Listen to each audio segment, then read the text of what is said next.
Bueno, konturatuko zinaten, ez gaudela altzan, hemen etxe oso egokia dugu, hau Loiola da, eta ni momentu hontan, urte hontan, Loiola nago.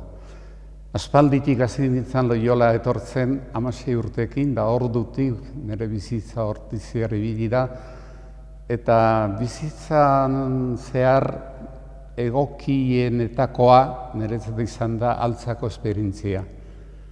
Hori izan da ez esperotako gauza bat, guk ez ditugu parrokirik, ez genituen parrokirik eramaten da hortik ez da sekula pentsatu bere parroki baten eroriko nintzala, eta gutxiago orainikan parrokia etzan leku batera jungo nintzala. Eta nola sortu zen hori? Sortu zen, ni bokazio izan betik matematikaz erakusteko, nire arreba bezala monja bat daukat, eta oso irakasle ona. Ni ez nintzak izango hain ona, baina bintzat gogokin bai. Eta nire pentsamendua zen ni irakasle izango nintzala. Eta horrela lehenengo destinua, baina paiz eginda, eman zidaten Donostiko ikastetxerako, zani nazio.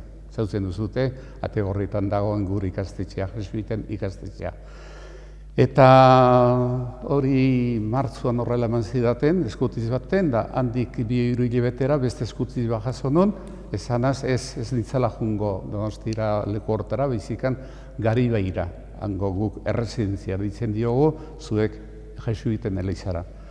Eta ara jutea gure artean badakitzue, bakoitzak erabiltzen du bere modu berezia, eta gure tartean etxe hurak izen bazuen.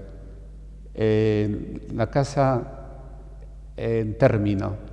Esanaz, ara juten zan bat, betikoan gelditzen zala. Deku gona zalako, eta, en fin, egoki zalako, eta horrela. Ni ara juten zan, hori izan zan justo 75an juten zan ara.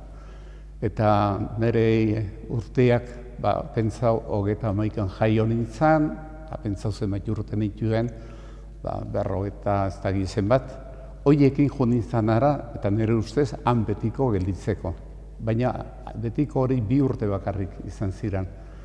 Handi 2 urtera, berrepente jaso non eskutiz bat, esanez, altzako parrokira juteko. Ordurako Miguel Etxeberria, orain hemen Loiolan gurekin bizidana, hori han zegoen ja destinuta,